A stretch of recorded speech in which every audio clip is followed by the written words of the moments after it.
vuelta. Nuevamente, hasta donde vamos, ¿tienen alguna duda? ¿Dudas, preguntas?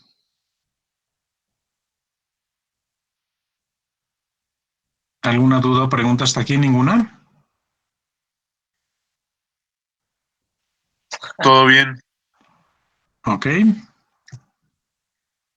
Bueno, lo que sigue es, pues, precisamente algo que deberían preguntarse ustedes ahora, es decir, bueno, ahí está ya el cálculo del amortiguamiento. Cómo se va moviendo en el tiempo una estructura que tiene amortiguamiento y una que no tiene amortiguamiento, y la influencia que tiene el amortiguamiento, pues es clara ahí que va disminuyendo más rápidamente las oscilaciones en el momento en que tiene. Pero ¿qué ocurre cuando ustedes lo que tienen es una estructura real y quieren obtener su amortiguamiento? ¿Cómo hacemos para obtener el amortiguamiento de una estructura que ya está construida? Bueno, pues para eso requerimos ver lo que sigue. Vamos a ver, nada más que permítanme un segundito, que estoy viendo ya que la computadora se está quedando sin energía. Déjenme conectarla. Un segundito y nada más que la conecte y sigo, ¿eh?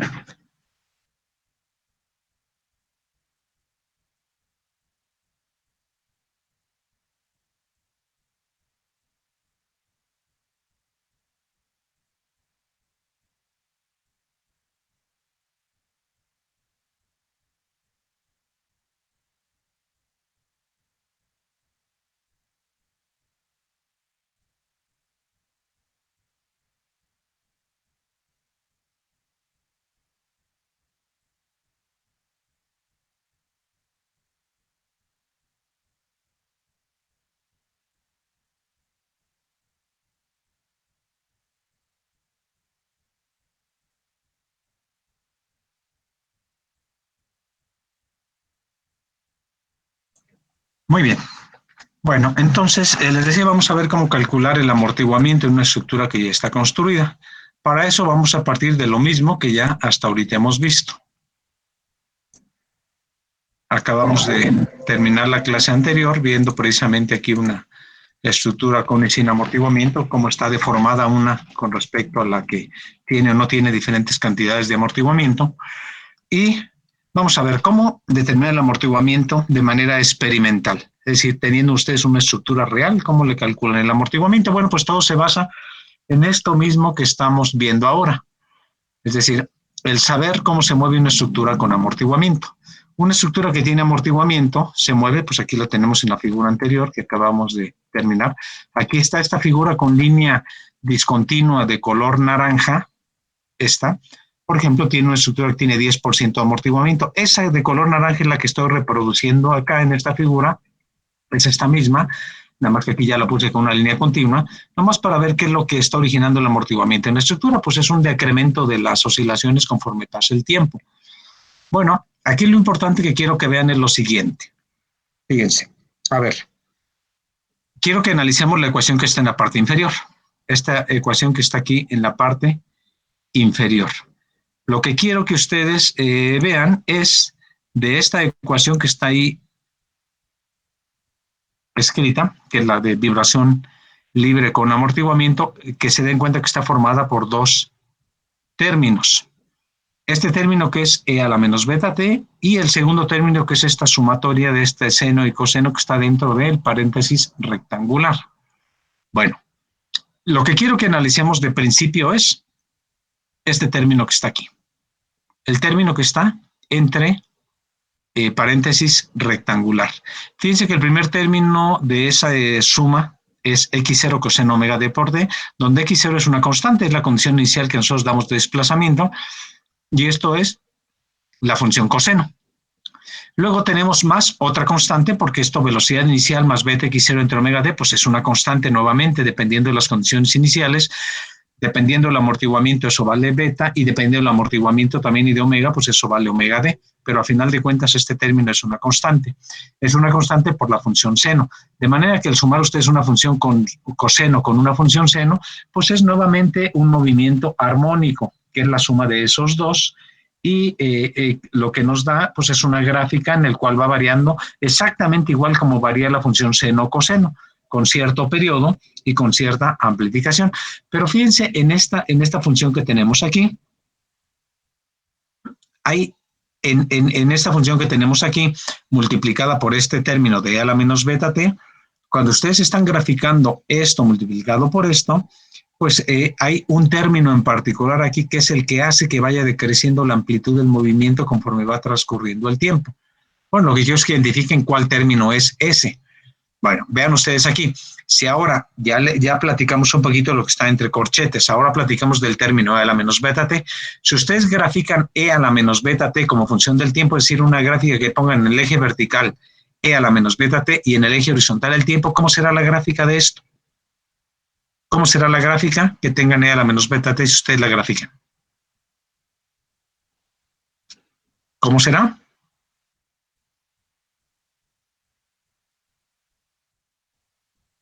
¿Alguien me dice?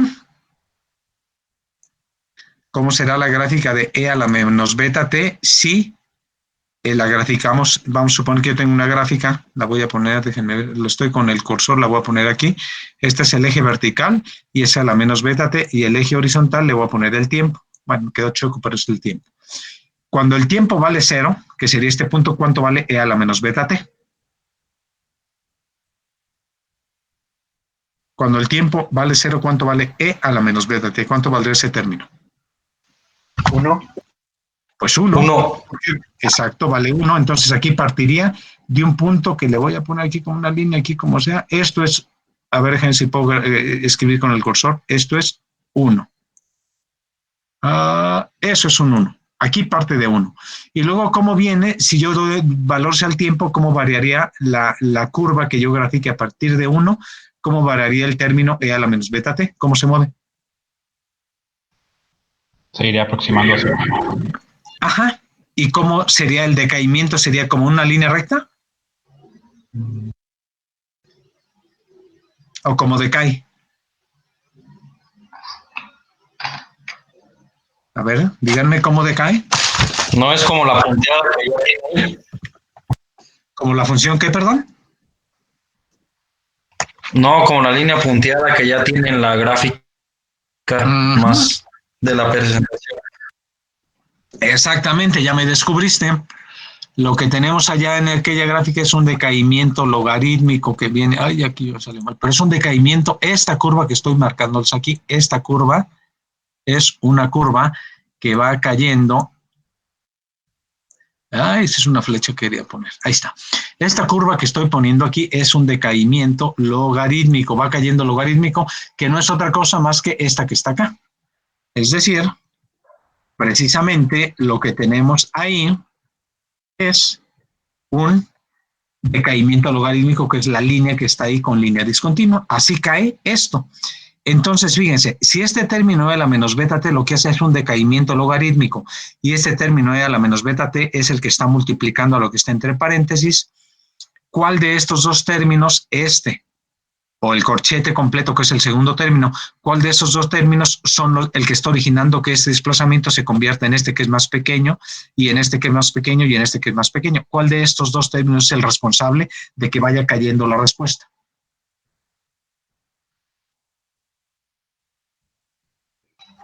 Pues sea la menos beta t. Claro, pues sea la menos beta t. Quiere decir que, fíjense bien, si este es el término responsable de que de este punto caiga a este punto y de este punto caiga a este punto, significa, y que finalmente llegue a 0, pues prácticamente, quiere decir que si yo grafico solamente esto, si no tomo en cuenta e a la menos beta t, si este término no lo tomo en cuenta y grafico solamente entre los corchetos, ¿cómo sería esta gráfica que está aquí, esta que le estoy siguiendo con el cursor? ¿Cómo sería esta gráfica que estoy siguiendo con el cursor si solamente grafico lo que está entre el corchete sin incluir el e a la menos beta t? ¿Cómo sería? ¿Tendría periodos igual? No, el periodo no va a cambiar, porque el periodo es este. A ver, díganme si aquí en la figura anterior el periodo cambió. Aquí, aunque no tenía amortiguamiento, tenía 2 o 10, les dije, el amortiguamiento amortiguado y el periodo sin amortiguado son prácticamente iguales, ahí lo calculamos. Por eso ven que prácticamente el máximo que llega a el siguiente, es el mismo tiempo que transcurre de aquí a acá, y de aquí a acá es el mismo que transcurre de aquí a acá prácticamente. para términos prácticos. O sea, el periodo, no. Pero la pregunta es, ¿cómo sería? El periodo va a ser el mismo, pero ¿cómo sería esta gráfica que le estoy marcando ahora si yo solamente grafico esto que está entre corchetes sin incluir el término que está aquí? ¿O sería la misma? Pues igual a la anterior, ¿no? Se mantendría. ¿Igual a cuál de los anteriores? ¿A cuál de ellas? ¿A cuál de estas tres? Sería el de sin amortiguamiento, vibración libre sin amortiguamiento. Exacto, exacto. Lo que querría decir es que si no pongo el término E a la menos beta T, del máximo que yo tengo aquí va a llegar al máximo que tengo acá, y va a llegar al máximo que tengo acá, y va a llegar al máximo que tengo acá. Es decir, el no poner ese término E a la menos beta T, el efecto es que el valor máximo que llega aquí va a ser el mismo máximo que llega acá, y va a ser el mismo máximo que tiene acá y el mismo que tiene acá. ¿Sale? Eso pasa con este término que tenemos aquí. Pero si ya multiplico este por este, entonces sí, como este término va decreciendo exponencialmente, pues entonces viene de aquí a aquí, acá y acá. Bueno, eso, si ya les quedó claro, de ahí viene precisamente la deducción de cómo calcular el amortiguamiento en una estructura real. Voy a hacer un cociente. Ahí está el periodo, lo que habíamos dicho, y este a la menos beta. Voy a hacer el cociente del desplazamiento para un tiempo 2 entre el desplazamiento para un periodo 1, para un tiempo 1. ¿Cuál es T2? T2 sencillamente lo estoy eligiendo cualquier tiempo en el cual tengo un máximo. Y T1 es un periodo que estoy eligiendo que está precisamente, este T1 es T2 menos TD. T2 menos un periodo llegó a T1. O bien, si quieren verlo al revés, T2 es T1, un tiempo donde tiene un máximo, y le sumo el periodo que tiene ahí amortiguado, T1 más TD, y llego a T2. Bueno, ese puede ser, estos tres valores que tengo aquí, T1, T2, TD, podrían ser aquí o podrían ser acá. Si los escojo acá, pues esto sería T1 y esto sería T2, un periodo después, porque este TD es el mismo que hay de aquí a acá, es también TD. Pero también podría ser acá. Si esto le pongo aquí T1, este sería T2. Se pueden elegir cualquiera, nada más que esté separado T1 con T2, un periodo. Bueno, y voy a hacer el cociente de X de T2, que es este, el desplazamiento que tiene aquí, entre el que tiene acá. Ese cociente me da lo mismo hacerlo aquí que hacerlo acá, este entre este, o hacerlo acá, este entre este. Para fines de la deducción me da exactamente lo mismo. Bueno, entonces tengo esto entre esto. Díganme ustedes cómo es el término que está en corchete. Ahora, obviamente X de T2 significa sustituir el tiempo T2 en X de T. Entonces, esto es X de T, pero ya sustituido T2. Y esto es X de T también, pero sustituido T1. Díganme cómo es el término entre corchete que está en el numerador con el término entre corchetes en el denominador. ¿Cómo son uno con respecto al otro? ¿Quién me dice? ¿Cómo es el término entre corchetes aquí arriba con respecto al que está abajo?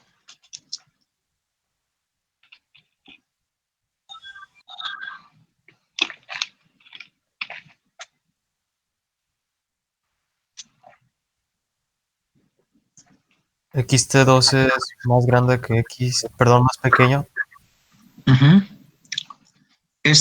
O sea, fíjense, estoy hablando nada más, no de XT2. Fíjense bien la pregunta, no les pregunté cómo era X de T2.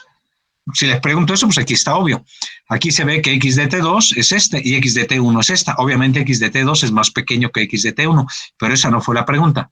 La pregunta fue, ¿cómo es el término que está dentro del corchete como función del término que está dentro del corchete en la parte inferior? Solamente estoy hablando de los términos entre el corchete, no de todo el término. ¿Cómo es este término del corchete para T2 y cómo es este término del corchete del T1? ¿Cómo son? De acuerdo con lo que me acaban de decir hace ni 2 minutos.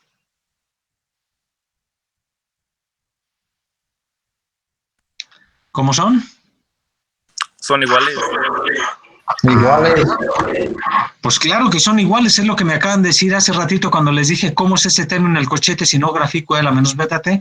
Me dijeron, pues solamente este término va a ser el mismo aquí, aquí, acá, aquí, acá. Cada periodo va a ser el mismo valor si solamente vemos el término de corchete. Pues por lo tanto, la diferencia entre este que hay aquí y este que está acá es un periodo.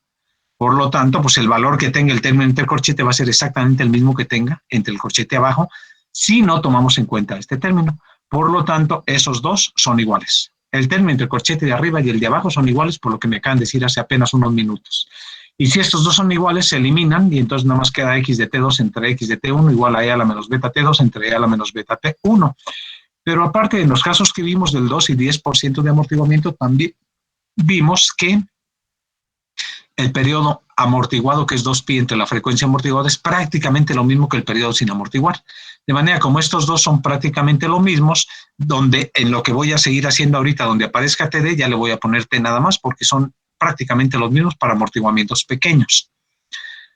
De manera que este cociente se convierte en esto, este de acá arriba, viendo cómo está definido T2, T2 es T1 más una vez el periodo, T1 más, de hecho es T1 más T subíndice D, pero como estoy haciendo esta aproximación que estos dos son iguales, pues ya nomás le pongo T1 más T, y esta misma la podemos poner así, de manera que se elimina E a la menos beta T1, y queda que el cociente que tenemos ahí es E a la menos beta veces el periodo. Para quitar la función E, lo que hago es aplicar el logaritmo natural en ambos lados, y nos queda que el logaritmo natural de esto es igual a menos beta T, y si a este término, que es el logaritmo del cociente, de ese cociente de desplazamiento le llamo delta, delta minúscula, entonces esto nos lleva a que beta, despejado de ahí, es igual a menos delta, que es este logaritmo, entre el periodo, pero el periodo es 2pi entre la frecuencia, y entonces nos queda, acuérdense que beta, lo acabamos de ver también, beta está definida como el porcentaje de amortiguamiento crítico por la frecuencia, beta es psi por omega, y el periodo es 2pi entre omega, de forma que aquí 2pi entre omega, por la ley de la herradura, la omega pasa hacia arriba y nos queda que psi por omega es igual a menos delta por omega entre 2pi, omega de un lado con omega del otro lado de la igualdad se eliminan, y finalmente pues ya nos queda que psi es igual a menos delta entre 2pi. Otra vez, ¿qué es delta? En lo que tienen esta diapositiva, ¿qué es delta?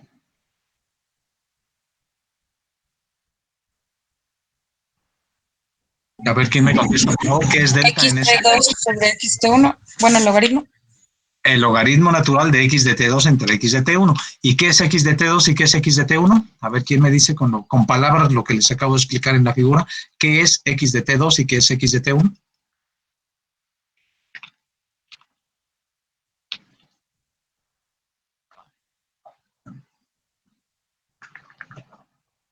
¿Qué es x de T2 y qué es x de T1?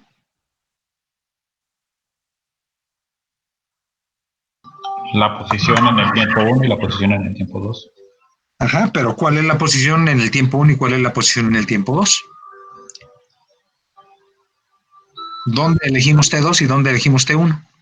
¿O dónde elegimos T1 y dónde elegimos T2? Son las crestas de los periodos, ¿no?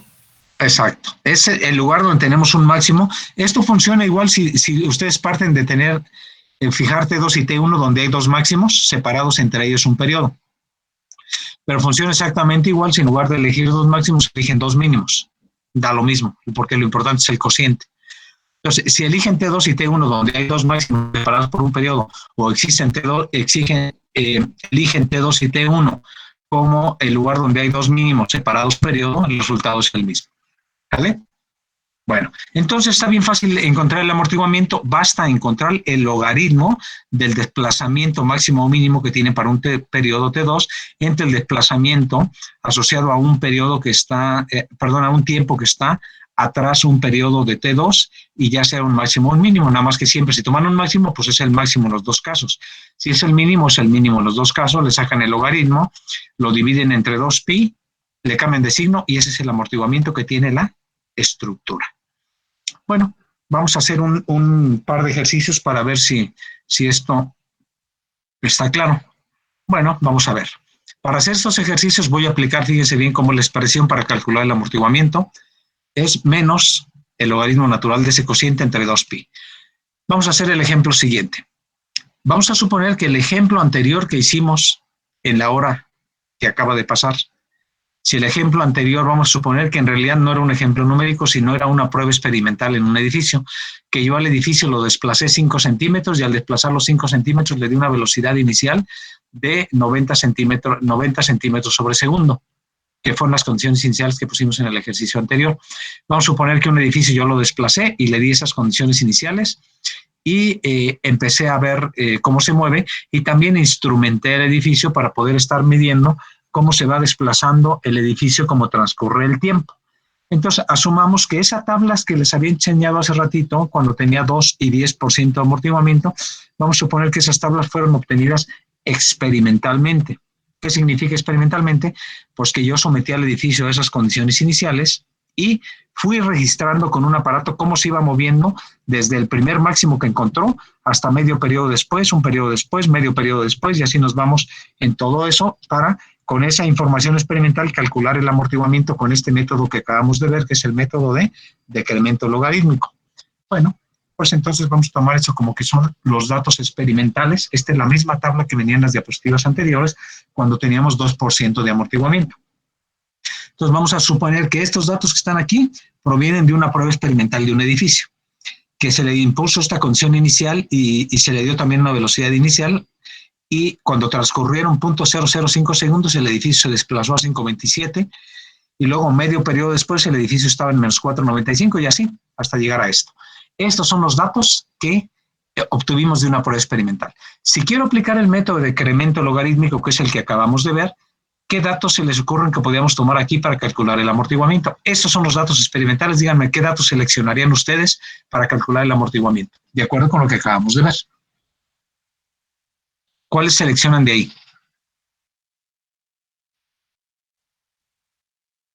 Pues los desplazamientos, ¿no? ¿Pero cuáles? Ahí estoy viendo 1, 2, 3, 4, 5, 6 desplazamientos y allá nomás requeríamos 2. Puede ser Aquí hay 4, 6. 6. Cualquiera de 2 y 4. estén consecutivos. No, a ver, díganme ustedes 2 valores. 2 valores que seleccionarían. O 2 tiempos, pues lo que quieran. ¿Cómo eligen? ¿Cuál eligen como T1 y cuál como T2? Con eso me basta. A ver, ¿cuál? 5.27 y 4.66. 5.27 y 4.66 dice su compañera. Correcto, porque aquí estamos pasando de uno positivo al siguiente. Este sería T2 y este sería T1. ¿Cuál otro podrían elegir de esta tabla? Que les digo, el requisito es lo que les dije anteriormente y puede ser cualquiera y va a dar el mismo amortiguamiento. ¿Cuál otro podría ser? Menos 4.95 y menos 4.37. Exacto, la idea es que difieran un periodo, podrían ser estos dos. O bien, por último, en esta tabla, digo, hay muchos más, pero nada más en esta tabla, ¿cuál es el último que podríamos elegir? Bueno, sí, el último, ¿cuál sería? Pues 4.66 con 4.11. ¿Sale? Cualquiera de esos. Bueno, yo elegí aquí el que dijo, precisamente coincidimos con su compañera que dijo 5.27 y 4.66, entonces yo estoy eligiendo un tiempo T1 de 0.005 y un tiempo T2 de 0.125. Esos son los dos desplazamientos y por lo tanto X de T2 es de 4.66, X de T1 es de 5.27, saco el logaritmo del cociente y ese logaritmo del cociente me da menos 0.123. El cociente es 0.884, el logaritmo es menos 0.123 y el amortiguamiento, ¿cómo se calcula? Es esto ¿entre qué? ¿Qué es lo que pusimos en la diapositiva anterior?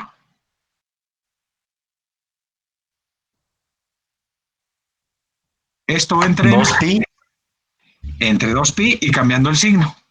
Bueno, pues ahí está. El amortiguamiento es menos esto que acabamos de calcular entre 2pi y me da que el amortiguamiento resulta este cociente 0.123 entre 2pi es 0.02, que significa que tiene 2% de amortiguamiento, ya escrito porcentualmente. Y este ejercicio sí tenía 2% de amortiguamiento, si lo recuerdan. Entonces, si tomamos que estos venían de un resultado experimental, pues ahora lo que hicimos es aplicar el método de decremento logarítmico y de aquí llegamos a que esto tiene 2% de amortiguamiento.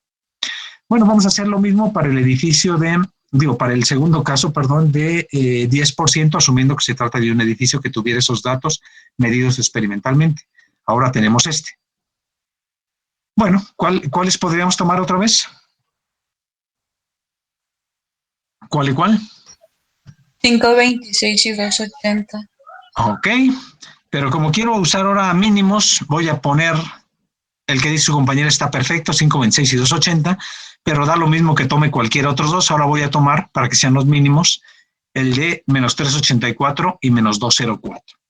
Da exactamente lo mismo, les digo cualquiera, nada más que difiere un periodo y que pasen de un máximo a un máximo, de un mínimo a un mínimo, da lo mismo. Bueno, aquí elijo esto, entonces me queda X de T2, 2.04, X de T1, 3.84. El logaritmo bueno, el cociente es 0.531, el logaritmo menos 0.633 y el amortiguamiento es menos 0.633 entre 2pi y eso nos lleva a un resultado de 0.1, que significa que tiene un amortiguamiento del 10%. ¿Dudas hasta aquí? ¿Dudas?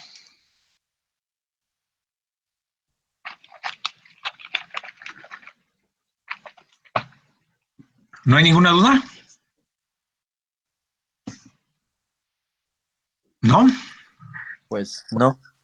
Bueno, entonces, a ver, despierten los que estén dormidos y vamos a medir el amortiguamiento de una estructura. Aquí está. Este es un péndulo, este que les estoy señalando ahorita, este es un péndulo de un sistema de un grado de libertad que tiene una masa. Este es el cero, el origen, ahí estaba, y yo lo llevé desplazado hasta 15 centímetros. Estos son 5, aquí son 10 y aquí son 15 centímetros. Se ve ligeramente la masa tantito más allá de los 15, pero realmente estaba en los 15. ¿Por qué se ve tantito más allá de los 15? Porque la foto fue, bueno, es un video realmente, está para que esté uno ubicado exactamente en el cero. Entonces, al ubicar aquí la filmación desde el cero, realmente estamos viendo en línea diagonal a este. Y al verlo en línea diagonal, pues acá visto diagonalmente desde la filmación pareciera que está más allá del 15, pero está exactamente, el centroide de esta masa está en el 15. Es decir, el desplazamiento inicial que se dio fue de 15 centímetros. Ese es el desplazamiento inicial que tiene, de 15 centímetros. Le estoy llamando T1 ya para medirlo a través de este como 15 centímetros. Y díganme ustedes, por favor, déjenme ir al anterior un segundito. Aquí, díganme ustedes, otra vez, aquí pongo esto, nada más déjenme aquí. No, esta no es, un segundito. Tampoco. Pues sí debe ser este. No. A ver, un segundo. Pues aquí mismo ya. Ahí está. Bueno, entonces en este caso, vamos a hacer la prueba experimental. Les decía yo, tenemos este y le estoy dando un desplazamiento inicial de 15 centímetros. Bueno, lo que quiero que hagan ustedes, pongan por favor mucha atención, es que ahorita voy a soltar esa masa y me tienen que decir cuando ha transcurrido un periodo, a qué desplazamiento llegó. ¿Ya están listos? A ver, ¿están listos? Sí. Bueno, necesito saber a qué desplazamiento llegó después de que transcurra un periodo. Ahí va. 1, 2 y 3.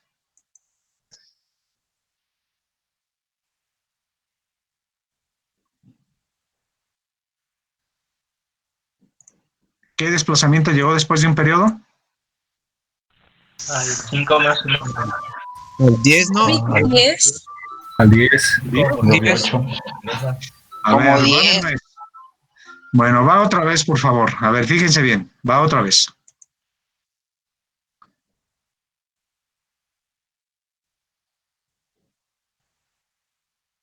¿A cuánto llegó? Como a 7.5. 8. 7.8, dice 5. Ok. Un 8. Dicen 8. Bueno, vamos, una última y ya, por favor, vemos a ver cuánto y ya con esa vemos. Ahí va, una última vez, ¿eh? Ahí están y lo suelto.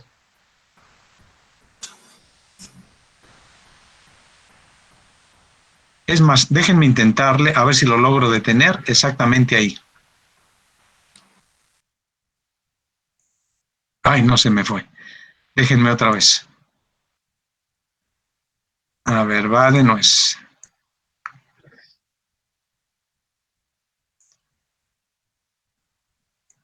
Ahí. Ahí es donde llegó al máximo. ¿Cuánto le ven ahí? 8.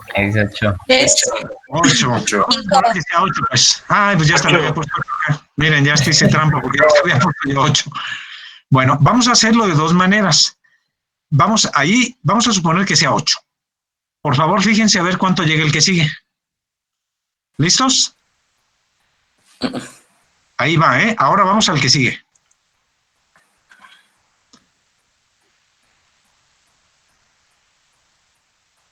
¿A dónde llegó? A 3. A ver, al segundo periodo. En el primer periodo llegó a 8 y en la segunda oscilación, díganme a dónde, qué máximo llega. Por ahí. ¿Qué máximo tiene ahí? 5. 5, ¿verdad? 5. Como 5. Fíjense que el amortiguamiento es una propiedad del sistema. Entonces, este péndulo que yo estoy poniendo ahí no puede ser que tenga un amortiguamiento para una oscilación y un amortiguamiento para el otro. Por eso yo les decía que en esta prueba experimental que hacíamos, da lo mismo tomar entre el máximo y máximo cualquiera de ellos. No varía el amortiguamiento porque es una propiedad de la estructura. Con esto vamos a verificar si están dándome bien o no los valores. Fíjense bien. Aquí puede ser, me dijeron el primero va de 15 a 8 y el otro fue de 8 a 5. ¿Sí estamos de acuerdo? ¿Sí? Sí. Bueno, a ver, fíjense, voy a dejar de compartir esta y déjenme abrir una hoja de Excel y ahorita lo comprobamos. Déjenme dejar de compartir esta y empezamos con una hoja de Excel. Y cosa que esto, además, esto a lo mejor probablemente los datos que yo también leí, yo leí como que era 8 y con ese 8, bueno, ya les acabo esta y ahorita lo checamos. Aquí le puse 8, saqué el logaritmo 8 entre 15, dio esto y de aquí ya sencillamente delta entre 2pi me dio 0.10. Entonces yo supuse aquí que tenía, calculé que tenía 10% asumiendo que estaba llegando a 8. Vamos a ver si llegó a 8 o no. ¿Cómo? Pues ahorita se me ocurre de esta manera, se me acaba de ocurrir ahorita y creo que puede ser una buena opción para verificar. Voy a abrir una página de Excel. A ver, déjenme ver con ustedes dónde están acá. Déjenme primero dejar de compartir y ahora les voy a compartir la hoja de Excel. La hoja de Excel, aquí está. Fíjense, ¿ya ven la hoja de Excel? ¿Sí la ven? Sí. Sí. Bueno, voy a tomar primero que fue de 15 a 8, ¿sale? Hago el cociente. El cociente es 8 entre 15 por ser x de t2 entre x de t1. Ese es el cociente. Déjenme poner el valor, números más grandotes para que esto se vea. Porque luego sé que cuando uno está transmitiendo no se ve bien. Bueno, ahí está. ¿Sí se ve bien ahora el 15 y el 8? Sí. Sí. Bueno, Sí, esto se es, ve. bueno, esto es x2 entre x1. Luego vamos a sacar el logaritmo natural de eso. Voy a poner aquí más el logaritmo natural de este que tenemos aquí. ¿Vale? Eso da, bueno, le voy a poner aquí un poquito más grande, da ese número. Y luego el amortiguamiento lo voy a poner acá, que es esta cantidad, a ver si están de acuerdo, es menos, porque hay que poner el signo negativo, esto entre, abro paréntesis, 2 por pi. Vale. Y me da un amortiguamiento del 0.1000, ¿sale? Pero luego me dijeron ustedes el segundo caso que teníamos 8, ¿y cuánto daba el anterior, el que seguía? 5, ¿verdad? ¿Están de acuerdo? Sí. Sí. Bueno, voy a copiar esto mismo acá abajo para ver qué amortiguamiento resulta con 8 y 5. Fíjense nada más. x2 entre x1, que es 5 entre 8, es 0.625, el logaritmo es esto, y esto entre 2pi da un amortiguamiento del 7.5%. ¿Qué quiere decir eso? El sistema no puede tener dos amortiguamientos, es uno, porque es algo intrínseco del sistema. Quiere decir que no estamos leyendo bien. Quiere decir que este probablemente sea a lo mejor un poco más grande, y eso así, a ver, vamos a suponer que en lugar de 8, que no llegó a 8, sino llegó a 8.3, y entonces acá partió de 8.3, y luego llegó a 5. El 5 a mí me pareció que estaba mucho más claro que si era 5, se veía ahí muy cerquita del 5. Pero déjenme hacer este más grande, ahí estamos. 8.3, pues miren, ya se acercó un poquito más, pero no, a lo mejor este era 8.6. A ver, 8.6 partió y luego llegó a 5. Pues ya está casi, ¿no? 8.65. 8.65. Ahí está. Quiere decir que de 15 realmente se fue a 8.65 y de 8.65 bajó a 5, y eso ya nos da en los dos casos un amortiguamiento del 8.7%. ¿Sí vieron lo que hice aquí nada más? Pues es que estuve moviendo X2 porque como ahí lo estamos leyendo a puro ojo, pues si le dejábamos el 8, esto sucede que en la primera utilización nos da un amortiguamiento y en la segunda da otro, y no puede ser, el amortiguamiento es único. Entonces, si yo ya le veo realmente con estos valores de 8.65, en realidad sí está llegando al mismo, es el mismo valor pues, de amortiguamiento, el 8.7%. ¿Sale? ¿Sí les queda claro lo que acabo de hacer? Sí. Sí. Bueno. Muy bien. Pues entonces déjenme corregir la hoja del Word, del PowerPoint, pues para ponerle que no, yo le había estimado 8 también, pero realmente debería ser 8.65 para que tenga lógica con la siguiente oscilación. Entonces déjenme ponerle aquí, déjenme dejarles de compartir la otra y compartir otra vez la que corresponde. Vámonos otra vez a compartir, pero ahora el PowerPoint. El PowerPoint, aquí está, compartir, ocultar, estamos aquí. Ok, entonces le voy a poner que son 8.65, ya con lo que acabamos de hacer ahorita. Aquí le pongo 8.65. Ay, no, es que esto quedó muy grande, déjenme hacerle. Y el cociente, ¿cuánto dio en Excel? Déjenme ver que no lo puse, 8.65. 0.55 es el cociente. Ahora dio 0.55 aquí. 0.55. Y con 0.55 sucede que el amortiguamiento resultó de 8.087. Entonces está mal. 0.87. Eso es lo que resulta ahora sí. Me acaban de ayudar a corregir esto. Y ya con esto, pues ya tenemos ahora sí el amortiguamiento que empieza en 15. La primera oscilación llega a 8.65 centímetros y la segunda llega a 5. Pero en ambos casos, tomando los dos valores, nos lleva a un amortiguamiento del 8.7%. ¿Alguna duda hasta aquí? A ver, lo voy a poner otra vez una última vez para que vean. Estimamos que llega la primera a 8.65 y la segunda a 5. A ver, veanle otra vez.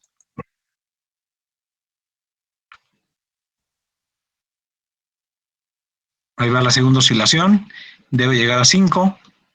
Ahí llegó a 5 y ya va la tercera oscilación que va de 5 a... ¿Cuánto será de 5 a qué? ¿Qué les parece la tercera oscilación de 5 a qué? Como a 3, ¿3? ¿no? Un poco menos, tal vez. 3 o un poco menos, ¿verdad? Sí, quién sabe. A ver, vamos a ver por pura curiosidad. Déjenme ponerle en el Excel que ahí todavía está. Le voy a poner ese último caso de 5 a 3, por ejemplo. Quién sabe. Déjenme copiar la expresión. Ya no lo estoy compartiendo porque tienen compartido el otro. Pero da... Ajá, miren, bastante bien, ¿eh? Dio 8.7 en el primero, tomando las dos primeras con 8.65. Luego de 8.65 a 5 da de 8.7. Y si le pongo de 5 a 3 da de 8.1. Pero si le pongo de 5 a 2.9 en lugar de 3, él ya da 8.7 también. O sea que si estimamos que el tercer ciclo pasó de 5 y redujo a 2.9, ya da nuevamente el 8.7%. O sea que sí, le leíste bastante bien quien dijo 3, en realidad con 2.9 ya da el mismo amortiguamiento. Bueno, ¿dudas hasta aquí? ¿Dudas? Bueno, así lo harían en un edificio real. ¿Cómo? El edificio le ponen en la azotea un cable, anclado en el cable en algún elemento de concreto de la azotea, jalan con un cable al edificio, sueltan el cable y empiezan a registrar cómo se va moviendo el cable, ya sea con un aparato que les registre como una estación total donde les va diciendo el desplazamiento desde el inicio a cómo se va moviendo, o bien con un instrumento que vaya en la azotea, que vaya registrando cómo se mueve como función del tiempo el edificio. La cosa es que tengan una tabla como la que les puse ahí, donde les va dando para cada medio periodo cómo se va moviendo. Cuando acaba la prueba experimental de vibrar el edificio, ya deja de vibrar y se detiene, grafican la tabla y con esa tabla ustedes pueden precisamente obtener el amortiguamiento viendo dos valores máximos que difieran un periodo y con eso determinan con el método de decremento logarítmico el amortiguamiento que tiene el edificio en condiciones reales. ¿Dudas? ¿Dudas? No, ¿Ninguna? ninguna. Bueno, okidoki. Entonces, déjenme ahora, déjenme conectar algo relacionado con, déjenme ver, sí, esto lo voy a dejar ya para empezar mañana, pero les voy a platicar alguna otra cosa relativo a, déjenme cerrar cerramos miren, aquí está, les voy a compartir por último para que vean qué es lo que les decía. Aquí está la hoja de Excel que les decía. Fíjense cómo aquí la primera era de 15 a 8.65 y da 8.7. 8.65 a 5 da 8.7 y de 5 a 2.9, que por ahí estimamos que podía estar, da 8.67, 8.66.9 pues. Perdón, 8.7, 8.7 y 8.60 y 8.66.9, que es prácticamente 8.7. O sea, yéndose la tercera oscilación de 5 a 2.9, prácticamente es lo mismo el 8.7% de amortiguamiento. Entonces, bueno, ya con eso concluimos que por ahí anda. Bueno, déjenme comentarles entonces rápidamente, déjenme conectar otro disco aquí para poderlo ver.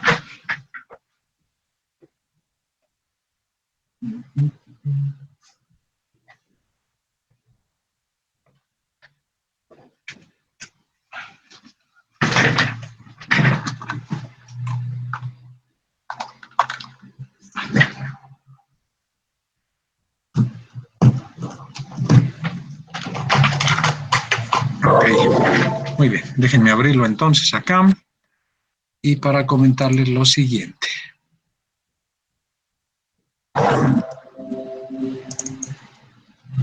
Ajá.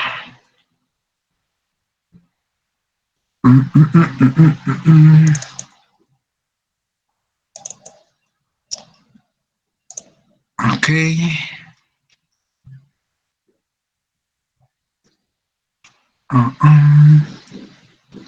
A ver, un segundito. Bueno, primero.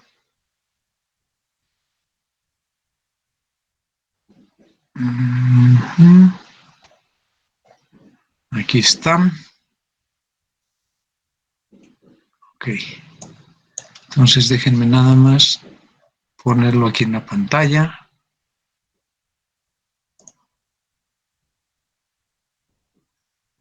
A ver, acá está.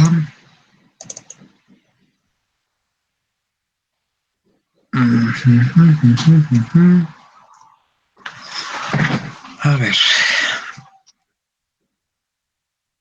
Ok. Entonces déjenme ver si se puede compartir. Déjenme ver si se puede esto compartir y ya para de una vez poder platicar al respecto. Está acá abajo, sigue aquí. Ok.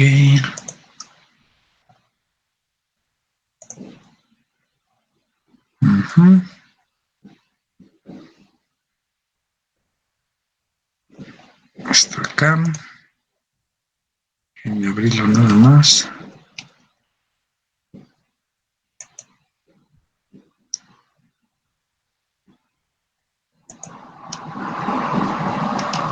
A ver si está abriendo. Ok. Ok, miren, esta es que quiero platicar de las dos rápidamente porque no quiero que se vayan a estar atorando en algo que no deberían estarse atorando. Esta es la tarea número 2 que ya alguno de ustedes empezó a ver. ¿Ya la están viendo? ¿Dónde quedó? ¿Sí la ven? Sí. Bueno, esta es la tarea que les dejé como tarea número 2. Les quiero adelantar que de este viernes en 8 vamos a hacer el segundo cuestionario, el viernes a la misma hora que lo hicimos la otra vez, que va a incluir vibración libre y vibración con y sin amortiguamiento, que es lo que ya terminamos el día de hoy. Hasta lo que vimos el día de hoy, mañana vamos a empezar con otra cosa que ya es otro para un tercer cuestionario, pero a lo que vimos hasta el día de hoy, que es vibración libre con y sin amortiguamiento y la estimación del amortiguamiento con el método de incremento logarítmico, será lo que va a incluir hasta el cuestionario que tendríamos de este viernes en 8, dentro de semana y media. Para prepararse para ese cuestionario necesitan hacer esta tarea 2 y la tarea 3, que ya está subida también. ¿En qué consiste la tarea 2? La tarea 2 se hace muy rápido porque solamente es identificar lo que dice aquí.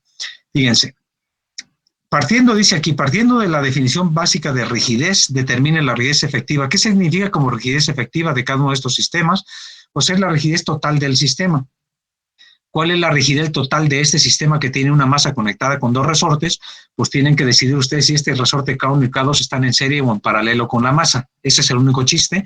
Sacan la rigidez total y con eso obtendrán ya la rigidez total. Dice, ya que tienen la rigidez efectiva, que es la rigidez total, escriba la ecuación de movimiento del sistema. ¿Cuál es la ecuación de movimiento? Por lo que vimos en vibración libre. Si aquí no hay ningún amortiguador, la ecuación de movimiento es masa por aceleración más rigidez por desplazamiento. Nada más que aquí los desplazamientos, en lugar de llamarse X, se llaman U. En este libro, así le llaman a los desplazamientos U. Entonces la ecuación de equilibrio sería masa por U, 2 puntos, más la rigidez que encuentren por U, igual a 0 si está en vibración libre, o igual a la carga aplicada si tiene una carga aplicada.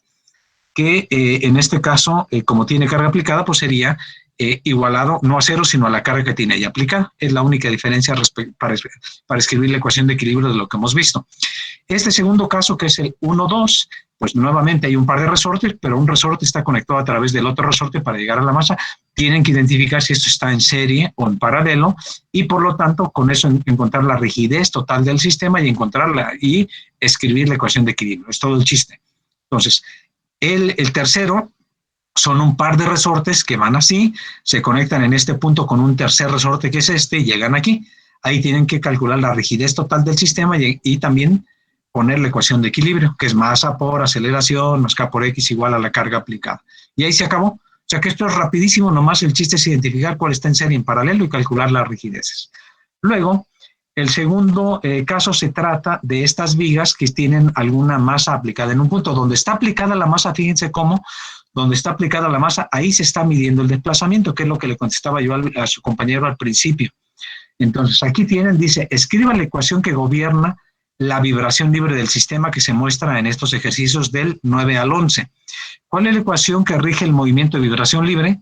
Pues es la ecuación que resolvimos ya con la ecuación diferencial que resolvimos en las clases anteriores. Si no hay amortiguamiento, que aquí no se ve que tenga amortiguamiento, pues ¿cuál era la solución? X de t igual a x0 coseno de omega t más velocidad inicial entre frecuencia por el seno de omega t. Esa es la ecuación que rige el movimiento de esto. Entonces, en esa ecuación, que es x de t igual a desplazamiento inicial por el coseno omega t, va involucrada la frecuencia. ¿Y cómo se calcula la frecuencia que damos cuando iniciamos con esto? La frecuencia es ¿qué? ¿Raíz de qué entre qué?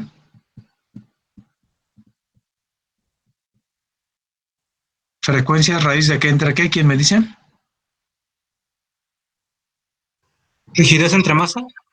Ok, rigidez entre masa. Quiere decir que el único problema que tienen en estos tres ejercicios que están aquí es calcular la rigidez y la masa. ¿La masa? Pues no, ahí está la masa. La masa vale m, así es. Y la rigidez es lo único chiste de estos ejercicios que tienen aquí. Por ejemplo, ¿cuál es la rigidez que tendrá esta viga? La primera viga que dice el problema P19. ¿Cuál es la rigidez que tiene esa viga? Esta que está aquí. ¿Cómo calculan la rigidez que damos al inicio?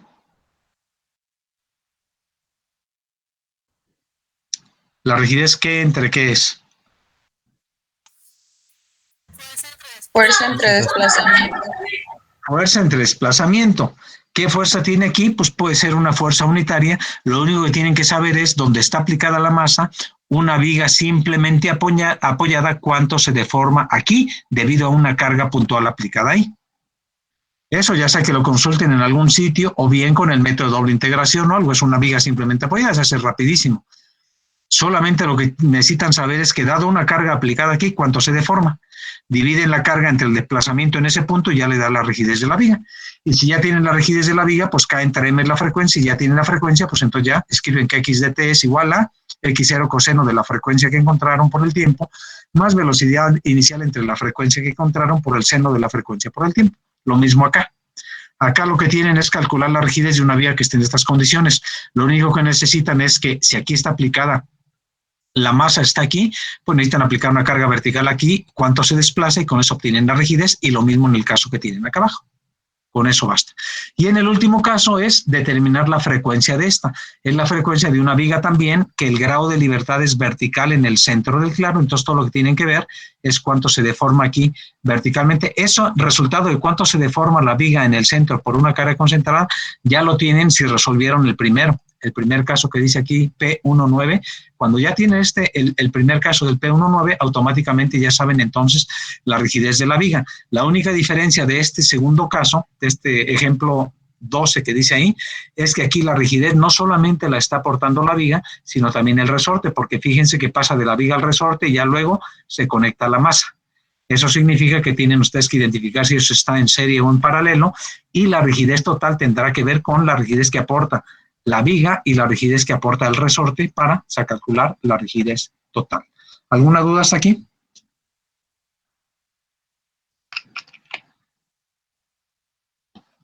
No.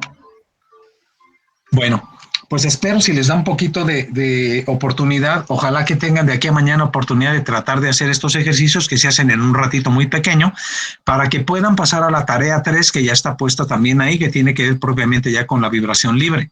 Esto solamente, lo que están aquí prácticamente, lo único es que logren ustedes identificar cuando está en serie, cuando está en paralelo y que puedan ustedes calcular la rigidez que tienen los elementos. Para eso es este ejercicio que tienen aquí. Bueno, esto era lo que quería comentarles con relación a este ejercicio. Y pues bueno, si tienen alguna duda, pues adelante, cualquier duda que tengan. Y si no, pues ya le dejaremos aquí para continuar el día de mañana. ¿Tienen alguna duda? Yo tengo una. Adelante, Martín. La tarea 1, ¿en dónde la vamos a subir? Miren, no es necesario que suban la tarea 1. Lo que yo necesitaba es que ustedes tengan esa figura que les decía que está ahí, que ustedes la tengan con los valores numéricos de cuando la calcularon, porque en ejercicios posteriores que vamos a hacer, vamos a tener que usar esa tabla que tengan o esa figura que tengan para fines que dada una dimensión de trave, y dimensiones de columnas, podamos calcular la rigidez lateral del marco sin necesidad de suponer que la trave que está uniendo a las columnas es infinitamente rígida o bien es infinitamente flexible para que pudiéramos conocer la rigidez lateral del marco. Ya si ustedes tienen esa figura con las tablas, en ese instante ya se los voy a poder estar pidiendo cada vez que lo necesitemos cuando estemos calculando rigideces de marcos reales. Entonces, más que todo es para que la tengan a la mano y poderla estar utilizando en lo que resta del curso. Ok, muchas gracias. Sí, de nada, Martín. ¿Alguna otra duda, pregunta?